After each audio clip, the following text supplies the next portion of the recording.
And I've been talking to a lot of other moms of black and brown kids. We all scared. Yes. But I too am inspired. I'm inspired by the unity throughout the world to adjust these unjust systems. I'm also inspired because of the young people that are leading these efforts, like Kyle and Jade, to make and saying no more to systemic injustice. Yes. And allowing OGs like me to follow their lead. Yes. And my voice. Whoa. That's right. Unfortunately, there have been too many deaths to racial violence, but this one was different.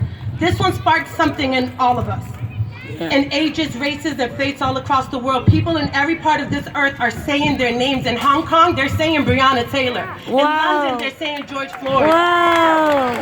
And in Chelsea, we say Trayvon Martin, Ayanna Stanley Jones, Eric Garner, Michael Brown, Philando Castile, Sandra Bland, Samir Rice, Emmett Till, just to name a few. Yes.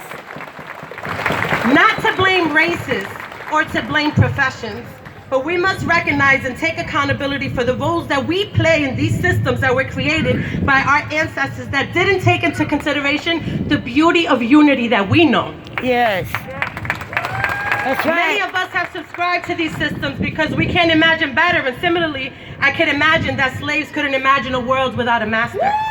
Whoa! People say that the system is broken, but I think it's actually working exactly how it was intended to work. Come on! It's a system that is based on the fundamental and foundational belief that black people are 3/5 of a human. Whoa! Gotta be We're changed! abiding by a system that was established to leave us behind. Where the anti-blackness is so ingrained, it has people of color rejecting or resenting their own skin. My God! We are at a pivotal point, my friends, to be having tough conversations about reimagining what serving and protecting looks like. It is up to us to foster a world where the knee is off of our neck.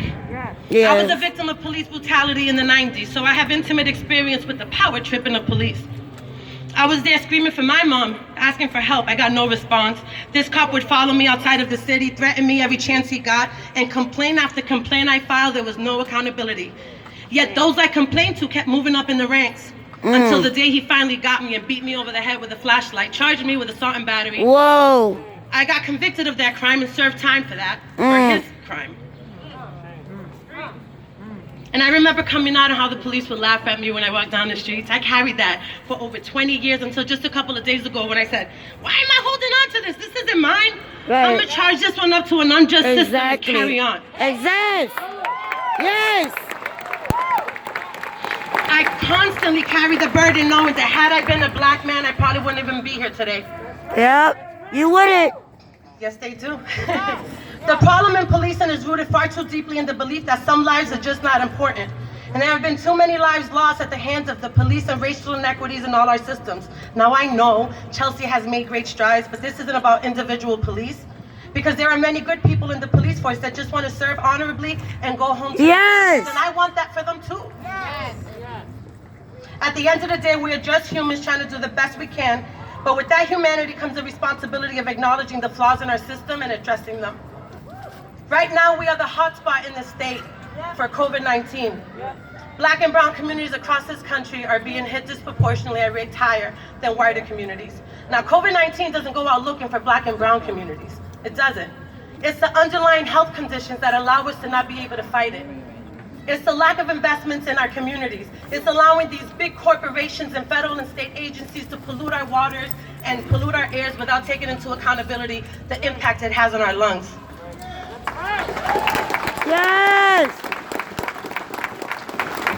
Environmental injustice disproportionately affects black and brown communities. Housing policies disproportionately affects black and brown communities. Criminal justice system disproportionately affects black and brown communities. Inability to get bank loans, underfunding of our schools, voter suppression, access to medical care disproportionately affects black and brown communities. But at the end of the day, it is our taxpayer dollars that fund their salary and feed their system. So it is up to us to make sure the system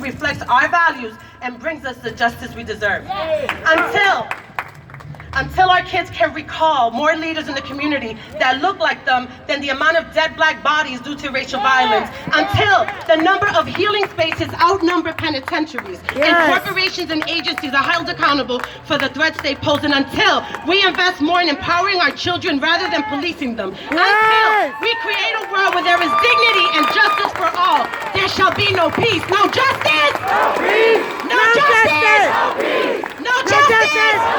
I love y'all. I love you too.